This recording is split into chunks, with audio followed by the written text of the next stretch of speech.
أي شيء تريد تسويه وتتمتع به لازم تحبه.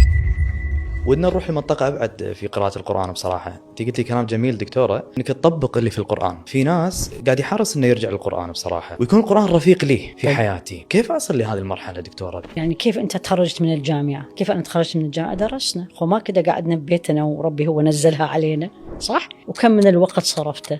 فأنا أقرأ أول مرة، وهذا بحد ذاته عند الله كبير سبحانه. لكن أنا إذا أردت أفتهمه وأعيش القرآن، علاقتي تتغير. أي شيء تريد تسويه وتتمتع به لازم تحبه. فهي العلاقة القرآن رقم 1 لا تتغير. ما أسميه قرآن، أسميه كلام ربي. أنا من أحد قال لي هذه الكلمة تغيرت، لأنه كلام ربي. تحب ربك هذا كلامه. يعني أنت الآن أو أنا من نحب شخص يبعث لنا رسالة، بالله عليك كم مرة تقرأ الرسالة وظل تقرأها وتبتسم ويا ويلي لو مسحت، صح؟ لأن علاقة حب. فأول شيء أنه أنت من تقرأ تنتقل العلاقة من علاقة واجب والحمد لله قريت وردي مثل الصلاة، لا صارت علاقة حب وكلام ربي. أنت فعلا تتدبر للقرآن، والله يفتح لك الأبواب السماء والأرض.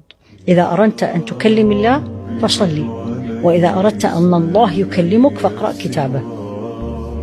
افتهمت التفكير؟ طيب هاي اثنين.